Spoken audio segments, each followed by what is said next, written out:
Shalom semuanya, salam sejahtera dari Singapura. Nama saya Pastor Judith Halim.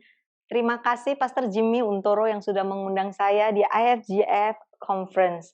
Ayo sama-sama kita berdoa sebelum mulai. Terima kasih Tuhan atas hadirat-Mu yang bersama kami dan senantiasa bersama kami. Satu-satunya yang kami inginkan hari ini adalah biar setiap kami yang ada di konferensi ini mengenal Engkau lebih lagi. Sebab firman-Mu berkata, barang siapa yang mengenal Engkau, mereka akan menjadi kuat dan sanggup melakukan hal-hal yang luar biasa dan ajaib.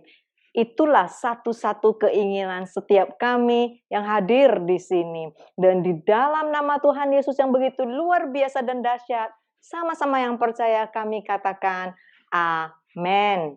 Hari ini tema saya adalah next level to bounce back. Dan saya akan memberikan langkah-langkah yang bisa dipraktekkan setiap hari. I call it biblical practical application, how to bounce back in life. Ini adalah langkah-langkah yang saya sendiri sudah praktekkan dalam kehidupan saya selama ini. Di setiap pergumulan yang saya alami, di setiap kejatuhan yang melimpah. Jadi ini bukan sekedar teori, tetapi menurut saya ini adalah kunci-kunci kemenangan yang sudah terbukti.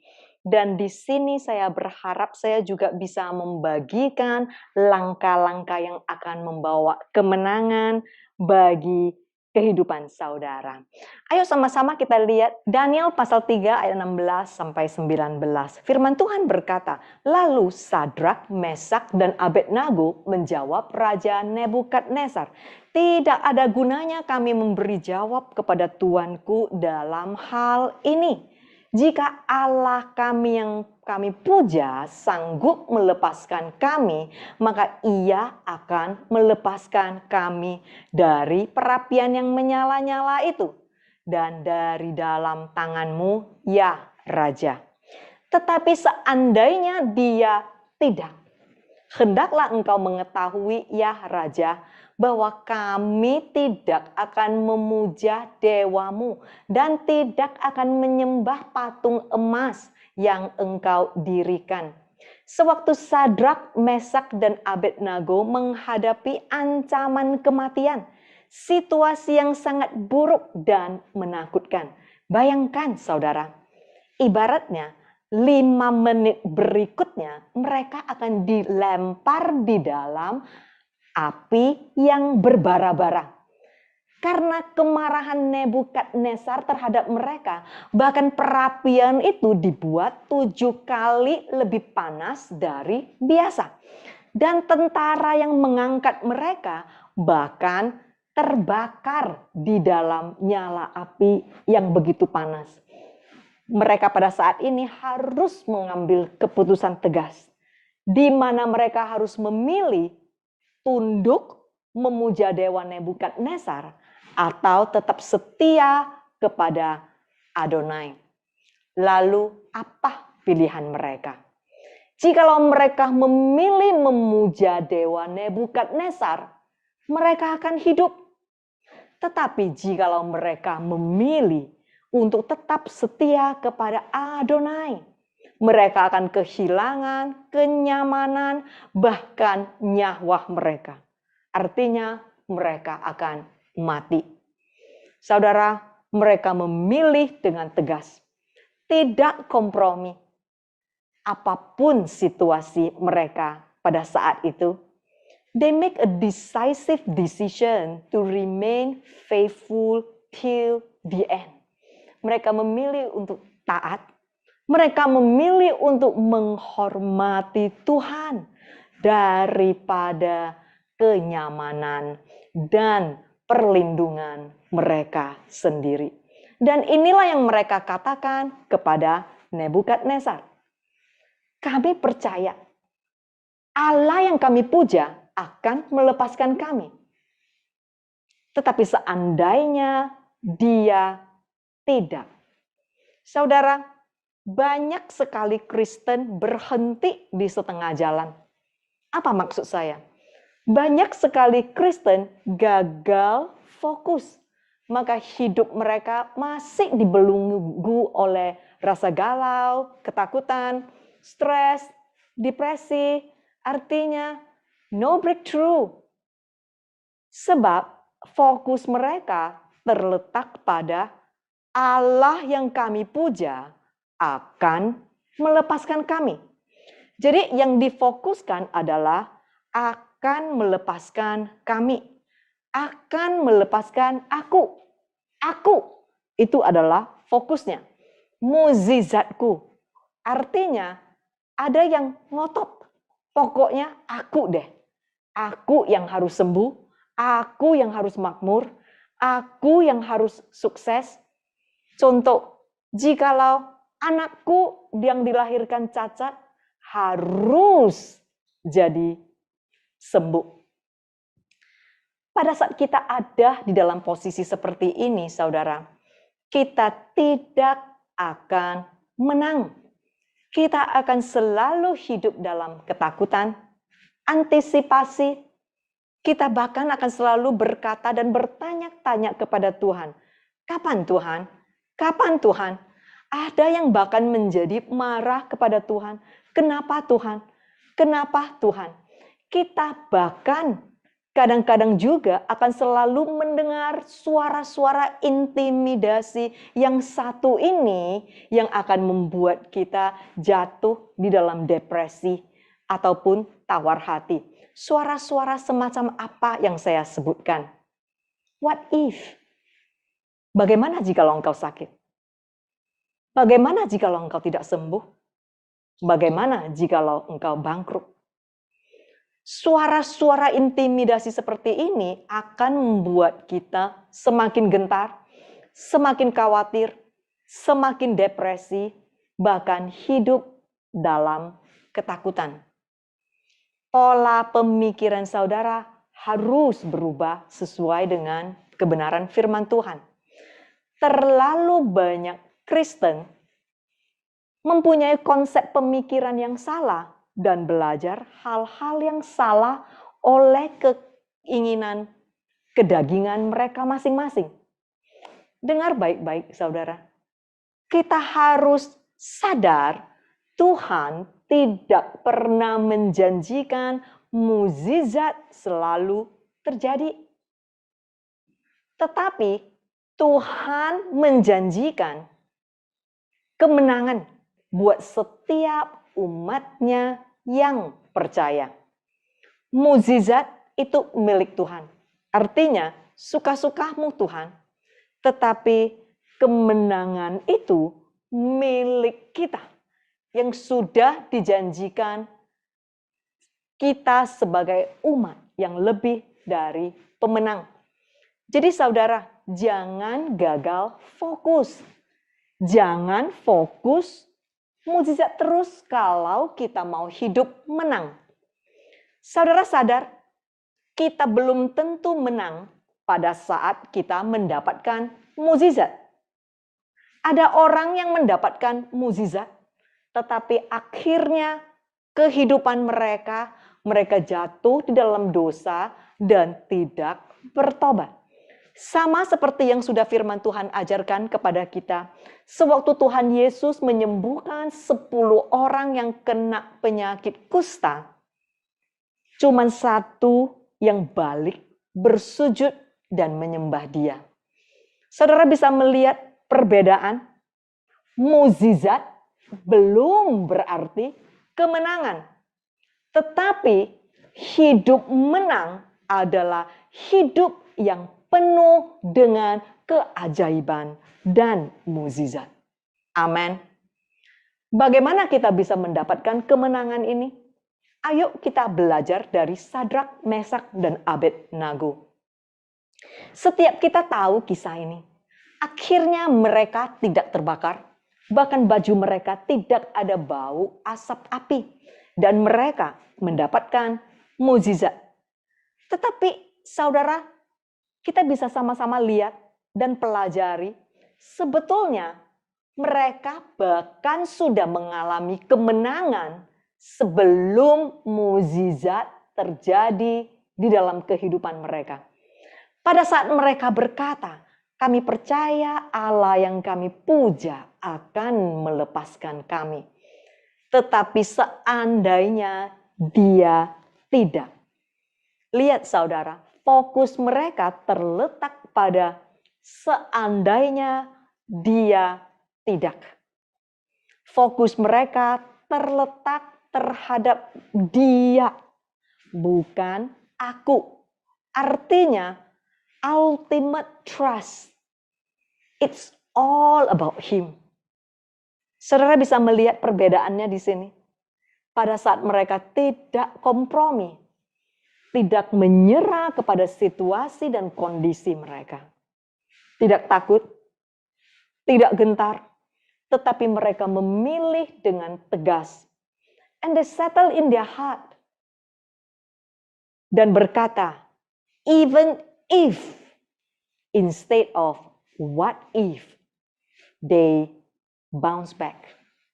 Saudara, 10 tahun saya dan suami saya berjuang melawan kanker otak. 10 tahun ini kita selalu mendengar suara-suara intimidasi seperti ini. What if there is no healing? What if your husband died? What if your daughter lose a father second time? Buat beberapa orang mungkin ada suara-suara intimidasi yang berkata, bagaimana jikalau bisnis kita bangkrut? Bagaimana jikalau kita ditimpa kecelakaan? Atau bagaimana jikalau kita sakit? Friends, if you want to entertain this is the perfect concoction for depression and fear. Saudara tahu, sewaktu suami saya gosok gigi, kita ludahkan odol kan? Odol itu warna putih. Yang dia ludahkan, yang keluar adalah merah. Karena darah. Setelah itu gumpalan darah. Keluar dari hidungnya, dari telinganya. Dan setiap kali pada saat dia melihat kondisi tubuhnya semakin turun dan darah keluar, pasti ada suara-suara intimidasi yang berkata seperti ini. Di mana Tuhanmu? Lihat, Tuhanmu bahkan tidak sanggup menyembuhkanmu. What if you died? What if? Inilah jawaban suamiku. Dia akan menghapus darah di hidungnya. Dan dia akan berkata, dengar baik-baik. Even if there is no healing, even if I have to die, I will die praising the Lord my God, whose name is Christ alone. Sebab buat aku, jikalau aku hidup adalah untuk Kristus. Dan jikalau aku mati adalah beruntung. Friends, you want to go to the next level where you can live a victorious life? Menang. Kehidupan yang menang atas segala hal. Apa sih menang atas segala hal? Artinya, you can even have shalom. Shalom adalah damai sejahtera, bahkan di tengah-tengah badai dan goncangan kehidupanmu. Saudara, jikalau engkau sesungguhnya mau menang atas segala hal, atas segala tantangan kehidupan di dunia ini, jangan berhenti di kami percaya Allah yang kami puja akan melepaskan kami. Jangan berhenti fokus di mukjizatku, pelepasanku. But go to the next level. And the next level is this. Even if he does not. Percaya kepadanya. Apa sih itu percaya, saudara? Percaya itu bukan pada saat mukjizat terjadi. Percaya itu bukan supaya ujung-ujungnya kita dapat mukjizat. Tetapi percaya itu artinya taat, bersandar, dan tetap yakin kepada Yesus Kristus Tuhan. Tuhannya yang difokuskan, bukan mukjizatnya yang difokuskan. Make a decisive decision to settle in your heart. And say this, even if he does not. Fokus kepada dia, bukan aku. Saya rasa pertanyaan yang harus kita tanyakan kepada masing-masing adalah, sudahkah Anda memilih dengan tegas Tuhan atau mukjizatnya? Banyak Kristen akan berkata seperti ini, boleh enggak aku memilih dua-dua? Makanya kebanyakan Kristen hidup tidak berkemenangan. Terutama di dalam masa pandemik seperti ini, orang dunia galau, Kristen juga ikut galau. Orang dunia khawatir, Kristen juga ikut khawatir. Orang dunia tidak damai, Kristen juga ikut tidak damai. Orang dunia berantem, Kristen juga ikut berantem. Friends, it's time to go to the next level. Jangan berhenti di setengah jalan. Setiap kita harus menjadi dewasa secara rohani. Do you want to enter the next level? When you have made that decisive decision and said, even if he does not, you go to the next level and you bounce back. Inilah kunci pertama yang saya berikan. Selanjutnya, bagaimana kita bisa hidup tidak gentar terhadap tantangan kehidupan. Firman Tuhan mengajarkan setiap kita di Filipi pasal 1 ayat 29. Sebab oleh karena Kristus kepada kamu sudah dikaruniakan bukan saja untuk percaya. Apa sih percaya? Percaya itu artinya taat, bersandar dan yakin kepadanya. Melainkan juga untuk menderita buat dia. Saya sangat heran melihat Kristen zaman now. Mereka begitu takut jikalau bahas topik tentang menderita. Menderita itu ibaratnya menjadi suatu hal yang tabu, suatu hal yang kalau bisa jangan dibahas, jangan diajar, dan jarang sekali juga saudara mendengar khotbah-khotbah dan pengajaran menderita untuk Yesus. Saudara tahu kenapa kita selalu kecewa pada saat hal buruk terjadi di dalam kehidupan kita? Kenapa Kristen yang seharusnya ditakdirkan menjadi umat yang lebih dari pemenang justru lemah, justru hidup tidak berkemenangan?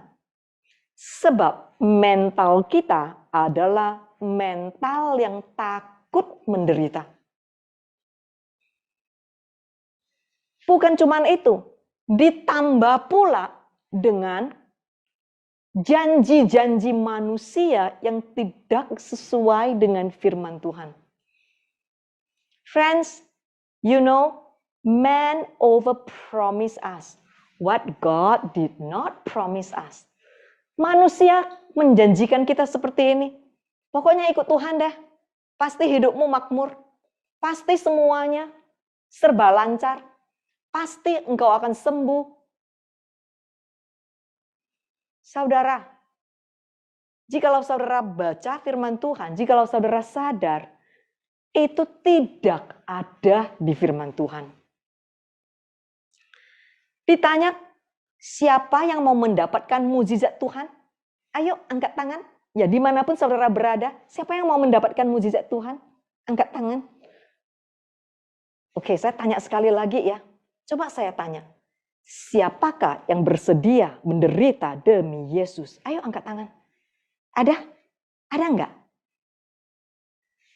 You see my friends, the condition of our heart, the condition of our mind, yang begitu jauh dari kebenaran firman Tuhan. Are we reading the same Bible? Are Christians reading the same Bible? Firman Tuhan jelas-jelas berkata, kepada kamu dan aku, kepada setiap kita sudah dikaruniakan bukan saja untuk percaya, bukan saja untuk taat, bersandar dan yakin, melainkan juga kita sudah dikaruniakan untuk menderita buat Dia. Loh, yang satu ini kok nggak dibaca?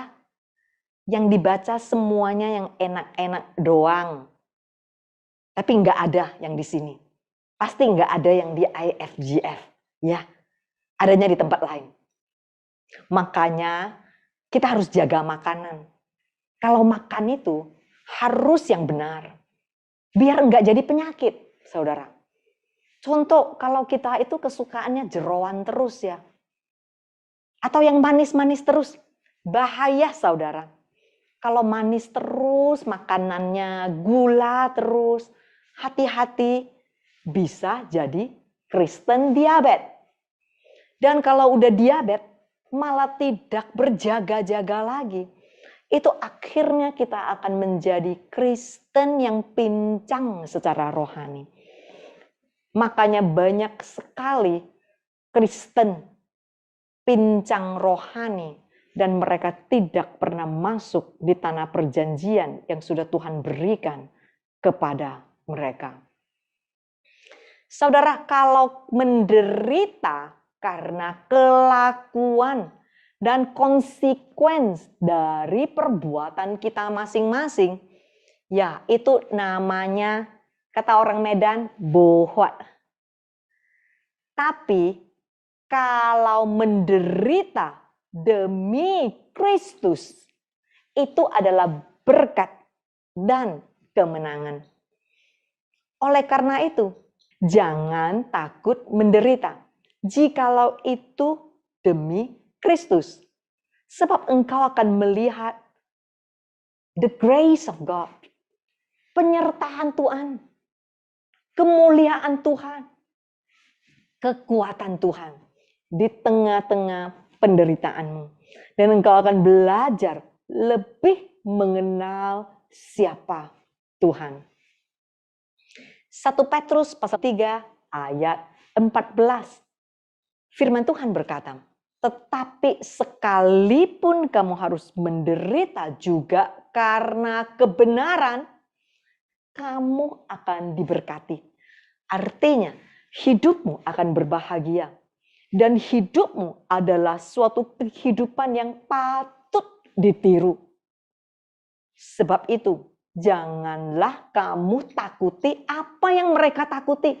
Dan janganlah terganggu atas perlawanan mereka. Janganlah gentar. Sama seperti Sadrak, Mesak, dan Abednego.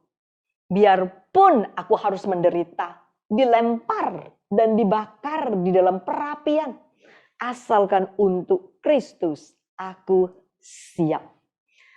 Apa sih yang dimaksudkan di firman Tuhan ini? Bisakah kita belajar cara pandangan Tuhan, bukan lagi cara pandangan manusia? Masalahnya manusia selalu melihat berkat itu tentang materi, tentang kesembuhan, tentang hidup bebas dari penderitaan. Sedangkan Tuhan berkata terbalik, menderita bagi Tuhan adalah suatu berkat, adalah suatu hak istimewa. Ayo kita lihat di Kisah Para Rasul pasal 14 ayat 22. Firman Tuhan berkata, di tempat itu mereka menguatkan hati murid-murid itu dan menasihati mereka supaya mereka bertekun di dalam iman dan mengatakan bahwa untuk masuk ke dalam kerajaan Allah kita harus mengalami banyak sengsara. Kristen, murid Yesus. Are we reading the same Bible? Ini ada di Perjanjian Baru. Kalau ini adalah kebenaran Tuhan, kenapa kita tidak mau menerima? Kenapa kita menolak? Sekali lagi, kenapa topik yang satu ini begitu jarang sekali atau bisa dibilang tidak lagi diajarkan. Kita harus merubah paradigma pemikiran kita yang begitu jauh dari kebenaran firman Tuhan. Baliklah kepada kebenaran firman, hai umat-umat Tuhan. Jikalau kita terima hidup ini, kita harus menderita demi mengikuti Dia, kita juga akan mulai menang bersama Dia. Jikalau fokus kita adalah Kristus, adalah Dia, bukan lagi aku, kita akan menang. Kita tidak akan dikalahkan oleh kesulitan dan tantangan hidup. Mau seberat apapun, sebab kuasa kebangkitan Allah yang membangkitkan Yesus akan memampukan saudara dan saya. Dan menjaga sehingga kita mampu jikalau kita mau. Sebab kasih karunia dan Roh Kudus telah dicurahkan kepada kita. Maukah saudara berubah? Siapkah saudara untuk berubah? Jikalau engkau siap, you begin to enter to the next level. You bounce back. Engkau hidup menang. Apa yang harus dirubah? Saudara, paradigma pemikiran kita yang harus dirubah untuk hidup berkemenangan. Ayo kita bahas lebih dalam lagi apa yang diajarkan firman Tuhan. Roma pasal 12 ayat 1. Karena itu saudara-saudara, aku mohon kepadamu, demi kemurahan Allah, supaya kamu mempersembahkan tubuhmu sebagai persembahan yang hidup, dipisahkan menjadi kudus dan yang berkenan kepada Allah. Sebab itu adalah penyembahanmu yang layak dan yang bijaksana. Janganlah kamu menjadi serupa dengan dunia ini, dengan kebiasaan yang dangkal dan yang tidak benar. Tetapi berubahlah terus-menerus memperbaharui pikiranmu menjadi dewasa secara rohani. Artinya fokus kepada hidup yang saleh dan kelakuan yang layak. Sehingga hidupmu membuktikan kehendak Allah yang baik, berkenan dan sempurna, yaitu hidup sesuai dengan rencana dan tujuan Tuhan. Fokus berjalan dalam hidup kudus. Mempersembahkan dirimu sendiri setiap hari. Mempersembahkan tubuhmu dan akal budimu. Bagaimana cara kita berpikir, bagaimana cara kita merasa, bagaimana cara mata kita memandang, bagaimana cara bibir kita berkata, bagaimana cara telinga kita mendengar, bagaimana cara tangan kita bekerja, dan di mana kaki kita membawa kita, dan lain-lain sebagainya. Berubah menjadi dewasa secara rohani di dalam karakter dan kelakuan kita. Saudara, perubahan itu harus dimulai dari diri kita sendiri. Rubahlah terdahulu pola pikiran kita, maka kehidupan kita akan berubah. Your mind is the most powerful yet most complicated tool. Your mind can bring you up. Your mind can put you where you are and lock you there. Or your mind can bring you down. Your mind is the roots behind all your action. Cara engkau berpikir, pola pikiranmu adalah akar dari segala tindakanmu. Oleh karena itu firman Tuhan berkata di 2 Korintus pasal 10 ayat 5, kami berjuang mematahkan dan merubuhkan setiap perdebatan, teori, berbagai alasan, semua kesombongan, keangkuhan manusia yang menentang pengenalan akan kebenaran Allah. Kami menawan segala pikiran dan tujuan dan menaklukkannya kepada ketaatan kepada Kristus. Secepatnya kita sadar dan merubah paradigma pemikiran kita, secepatnya we go to the next level, secepatnya we bounce back. Friends, if you change your mind, you change your life. Apa yang akan terjadi pada saat pola pemikiran kita berubah? Karakter kita akan ikut berubah. Akan terjadi perubahan yang terbukti di dalam kelakuan kita pada saat kita memperbaharui pemikiran kita di dalam ketaatan akan Kristus. Yaitu artinya hidup yang dipimpin oleh Roh Kudus, bukan lagi kedagingan kita, suka-suka kemauan kita. Artinya hidup yang berkenan di hadapan Tuhan. Galatia pasal 2 ayat 20. Namun aku hidup, tetapi bukan lagi aku sendiri yang hidup, melainkan Kristus yang hidup di dalam aku.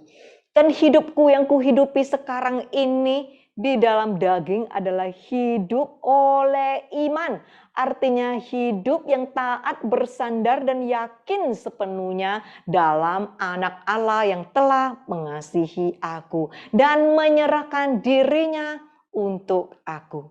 Saudara, sama seperti Sadrak, Mesak, dan Abednego, hidupku bukan lagi aku, tetapi Dia. Apakah kita hidup untuk diri kita sendiri, atau kita hidup untuk menggenapi tujuan Tuhan?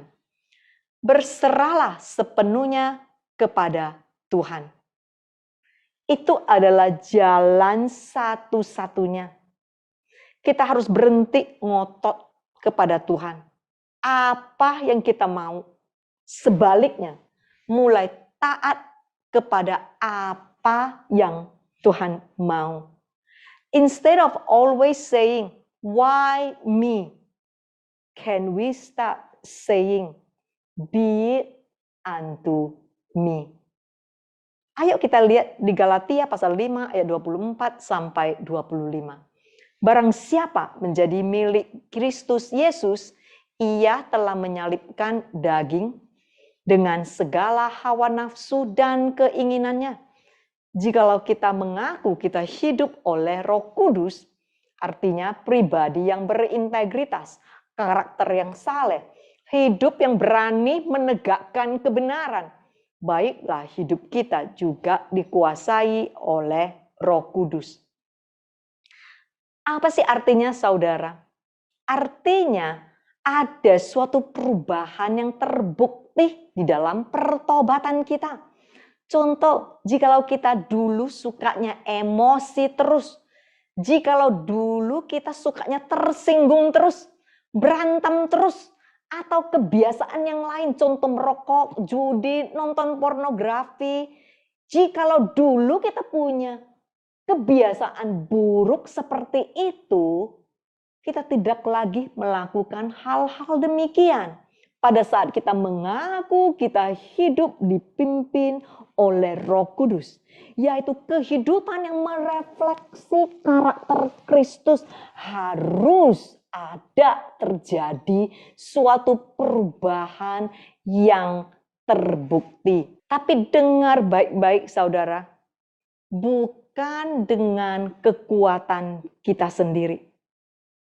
Dengan kekuatan kita sendiri, kita akan jatuh. Kita tidak akan mampu. Tapi dengar baik-baik juga, saudara, itu tidak bisa menjadi suatu alasan kita berhenti berjuang dan tidak berjuang.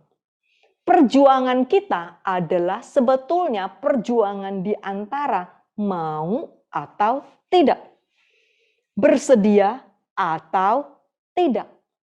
Harus ada niat maunya dulu. Asalkan kita mau bersedia, Tuhan pasti akan menolong. Sebab sudah dijanjikan, Dia tidak akan meninggalkan kita sendirian tanpa pertolongan. Asalkan kita mau berjuang untuk berubah, untuk hidup benar, pasti Tuhan akan memampukan dan menolong. Banyak sekali Kristen berkata, aku tidak bisa berubah. Saudara, kebenaran adalah bukan engkau tidak bisa, tetapi engkau belum mau. Jadi jangan lagi cari alasan. Sebab jikalau engkau sudah mengambil keputusan tegas untuk mau dulu. Engkau bisa datang di hadapan Tuhan. Pasti Tuhan akan memampukanmu. Learn to cooperate with God. Stop struggling with God. Not on our terms, but His terms. Filipi pasal 1 ayat 6. Akan hal ini aku yakin sepenuhnya, yaitu Ia yang memulai pekerjaan yang baik di antara kamu akan meneruskannya sampai pada akhirnya, pada hari Kristus Yesus, membangun dan menyempurnakan perbuatan baikmu dan menyelesaikannya dengan sempurna di dalammu. Tuhan pasti akan membuat kita berhasil untuk berubah di dalam karakter kita, asalkan kita mau. Saudara, banyak sekali Kristen berdoa seperti ini akhir-akhir ini. Tuhan, singkirkan pandemik COVID ini. Tuhan, kapan pandemik ini akan berlalu? Tidak ada salahnya. Tetapi pertanyaan saya adalah, sudahkah saudara berdoa? Tuhan, what do you want me personally to learn and change from here? Pola pemikiran dan karakterku yang begitu jauh dari kebenaran-Mu. Sudahkah kita bertanya kepada Tuhan, what do you want our ministry, our church to learn and change from here? Saya percaya jikalau Kristen mulai memperbaiki apa yang Tuhan mau kita perbaiki masing-masing, baik di dalam karakter kita secara pribadi, ataupun itu pelayanan kita, ataupun itu gereja kita, ataupun itu denominasi kita, I believe we will go to the next level. We will bounce back stronger than before. Yohanes pasal 16 ayat 33. Semuanya itu kukatakan kepadamu, supaya kamu beroleh damai sejahtera dan keyakinan yang sempurna dalam aku. Sebab dalam dunia kamu akan mengalami kesengsaraan, pencobaan, kesukaran, kekecewaan. Tetapi kuatkanlah hatimu, penuh dengan keberanian, keyakinan, kepastian yang tidak goyah. Sebab aku telah mengalahkan dunia, dan kuasanya tidak akan sanggup melukaimu dan menang atasmu. Saudara, sewaktu karakter kita berubah, lebih menyerupai Kristus, kita akan menang akan dunia ini sama seperti Dia. Sewaktu kita menang atas kedagingan kita, kita akan menang atas semua kesulitan dan tantangan kehidupan. Mau itu ketakutan, bahkan tidak akan menang atas kita. Bahkan kematian tidak akan dapat mengekang kita. Saudara-saudari terkasih, murid-murid Yesus, are you ready to go to the next level? Sama seperti Sadrak, Mesak, dan Abednego. Mereka berkata, bahkan seandainya engkau tidak, Even if you don't, God, it's okay. They bounce back. Mereka menang. Sama seperti Paulus yang berkata, hidupku bukan saja untuk percaya, melainkan juga untuk menderita untuk Dia. Sebab buat aku hidup adalah Kristus dan mati adalah beruntung. Sama seperti Yesus sewaktu Dia adalah anak manusia. Dia berkata, not my will, but yours be done. Friends, that's the key to next level. That's the key to bounce back. Let us pray. Terima kasih Tuhan. Terima kasih atas firman-Mu yang menegur, menguatkan, dan memulihkan setiap kami. Jikalau pada saat ini, jikalau Engkau mendengar firman Tuhan dan Engkau berkata, Tuhan aku mau berubah. Mulai hari ini aku mau berubah. Cukup dimanapun Engkau berada, Engkau taruh tangan-Mu di dadamu. Sebagai tanda kepada Tuhan, Tuhan aku siap. Aku siap untuk masuk in my next level. Aku siap untuk bounce back. Terima kasih Tuhan, Engkau melihat semua tangan-tangan anak-Mu yang diletakkan di dada mereka. Sebagai tanda, iya Tuhan kami mau. Kami siap. Ampunin kesalahan kami. Ubahlah paradigma, pola pemikiran kami. Ubahlah hati kami. Dan sembuhkan setiap kami. Agar langkah berikutnya adalah langkah-langkah kemenangan. Agar hidup kami seterusnya menjadi hidup yang berkemenangan. Bukan lagi hidup yang selalu tawar hati ataupun hidup yang selalu tidak berkemenangan. Terima kasih Tuhan, sembuhkan umat-Mu, pulihkan umat-Mu, dan restorasi akan terjadi di tengah-tengah konferensi ini. Dan di dalam nama Tuhan Yesus yang begitu luar biasa dan dahsyat, sama-sama yang percaya kami katakan, amen. Thank you very much. God bless you. Bye.